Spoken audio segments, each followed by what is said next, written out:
publikoetatik eta gizarte laguntzetatik, lapur hoien poltsikoetara. Berdin zaie langabezia gero eta handiagoa izatea.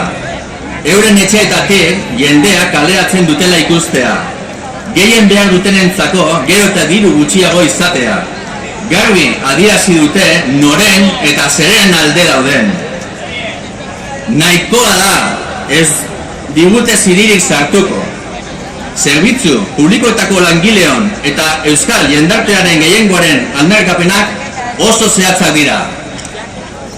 Bat, ez ditzatela onartu ez da aplikatu ere Madrildik datozen neurriak. Indargabetu ditzatela orain arteko neurri murriztaile guztiak.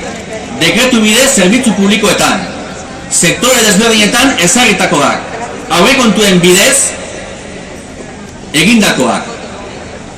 Politika fiskalak alda ditzatela eta zerbitzu publikoak indartu ditzatela. Gaur egun inoiz baino beharrezkoak baitira eta.